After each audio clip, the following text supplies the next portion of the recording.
Hello and welcome to Afternoon Tea with Karen and Karen's Library. Today's subject is on the board. Now, yesterday I showed more examples of ABC bias in reporting this war, promoting, in my opinion, pro-Hezbollah voices. But today came this extraordinary exchange between an ABC reporter and Peter Dutton after the opposition leader demanded that the Albanese government take action to make sure it was illegal to fly the terrorist flag of Hezbollah, as we saw on the weekend. But what about Israel's flag, the ABC reporter asked. Bang.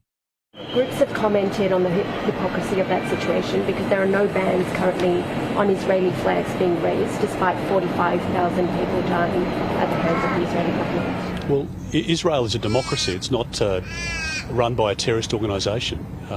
Hezbollah is a terrorist organisation. They're a listed terrorist organisation. And if people are in favour of a terrorist organisation, they should declare it and the authorities should deal with them. And if not the number of deaths, what determines the fact that Hezbollah... What, sorry? What determines the fact that Hezbollah is a terrorist organisation, even though many... Where are you from, I'm sorry? Which organisation? ABC. ABC. So what's the question from the ABC, just to be very clear? What was the question you asked? I just wanted to understand... No, you asked the question about the listing, so I want you to just ask that question again. If you could just sort of explain what determines something as a terrorist organisation. Well, I had presumed, up until this point at least, that the ABC supported the government's laws, and the government has passed laws supported on a bipartisan basis, but not by the ABC, it seems, in relation to the prescribing or the listing of a terrorist organisation. Hezbollah, under Australian law, is a listed terrorist organisation. Now, if the ABC doesn't support that, they should be very clear about it, because I think that's quite a departure. But you asked me why our country has listed Hezbollah. They're a terrorist organisation. They organise terrorist attacks.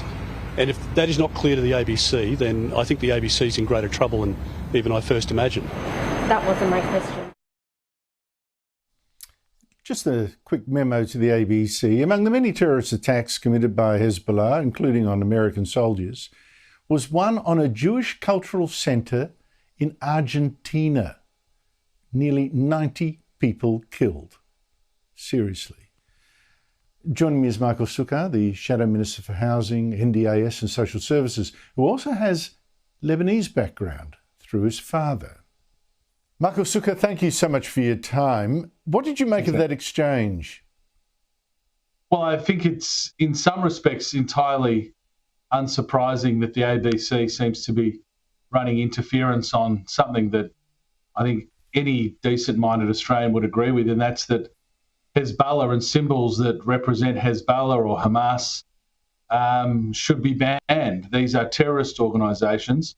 Let's be frank, not a line ball call to state that these are terrorist organisations. If that ABC journalist wants to understand why we don't think Hezbollah symbols should be shown, I think we can just mention suicide bombings, car bombings, plane hijackings, murders, kidnapping, rape, torture, short and long-range missiles into Israel, murdering Israeli citizens. They were indicted for assassinating the Lebanese Prime Minister, Rafik Hariri. I'm not sure what more the ABC would need for us to demonstrate that Hezbollah is a terrorist organisation, but it's a pretty damning list, and I commend Peter Dutton for the way he handled that, because I think most of us would have been absolutely incredulous if we had received a similar sort of question and statement from any reporter, let alone an ABC reporter. A woman accused of displaying a banned terrorist organisation flag at a rally in Sydney last month has pleaded not guilty. Reporter Sarah Geraghty was at the Sydney court and she joins us now. So Sarah, this will be one of the first legal tests for new laws banning displaying flags of terrorist organisations in public. What will the prosecution need to prove?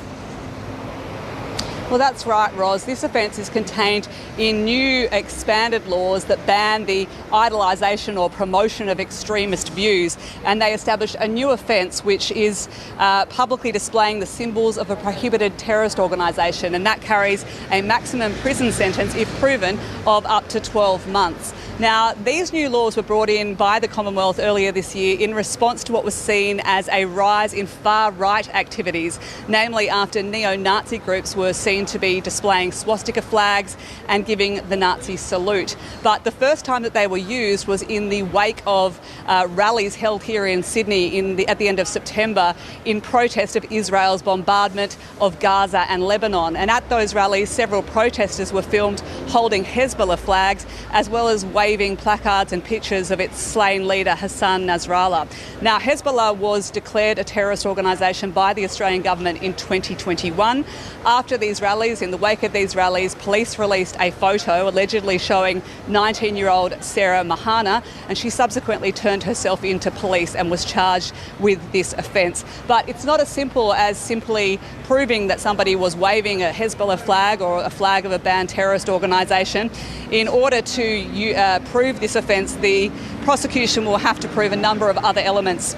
And they include that a reasonable person would conclude the accused was inciting hatred or advocating violence against a group, or likely to insult, intimidate or humiliate somebody based on the basis of their race, religion or ethnicity. And there's also an element of intent which needs to be proven, Ros. So we know today that Sarah Mahana has pleaded not guilty in court, but her lawyer has not yet revealed on what grounds she'll be fighting the charges. He spoke briefly outside the court and only said that she would be vigorously defending them. The matter's defended at this stage, and it'll remain defended. I can't say anything about the matter any further, other than it's going to be defended, and we have our proposed defence. Court.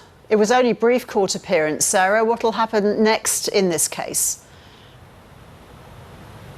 Excused from her next court appearance, and she remains on strict conditional bail, Ros. Her matter's next expected to come before the courts in December.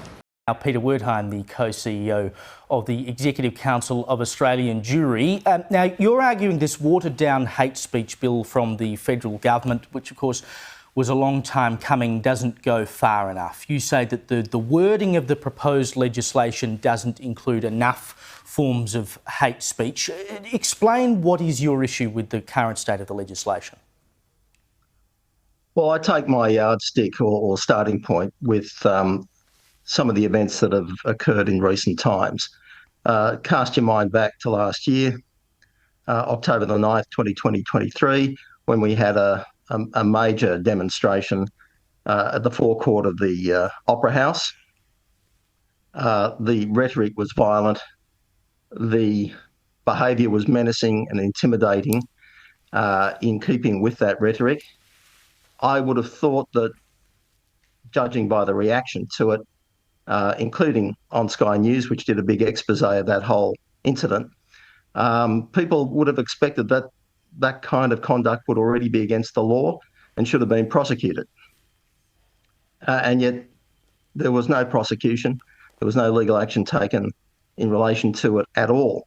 So I guess our starting point has to be, do we believe that behaviour in that category should be prosecutable? And if the answer is yes, then we have to gauge any potential legislation against that sort of behaviour and see whether it would be prosecutable under that legislation. And the current bill does not have a provision in there which would enable a prosecution of that sort of behaviour to occur. So at the moment, the bill is basically suggesting that anything that is a direct incitement to violence, i.e. you are suggesting someone should do something, would be considered hate speech, but perhaps a more indirect version of incitement to violence would not be included. Is that correct? I think that's the way it's advertised. The difficulty with this sort of legislation, Caleb, is that it's not always as advertised. The use of the word incitement has a particular meaning in common parlance. Most people would have thought that the behaviour we saw at the Opera House forecourt would have fallen within the meaning of incitement. And yet the legal meaning is much narrower and much more constricted. It's quite technical. I can get into the weeds of it if you like, but it doesn't necessarily correlate to the way most people use the word incitement in common parlance. And so for that reason, when you use the word incitement as the test for whether it's incitement to violence or even incitement to hatred, in the criminal context where you have to prove intention to incite beyond reasonable doubt, you're setting a very high bar, and a bar which most prosecutors find impossible to overcome. And that's the reason why the sorts of behaviours that we've been discussing have gone unpunished. Yeah, so we were after Nazis, but we got a 19-year-old girl instead. Anyway, that'll do. See you later, bye.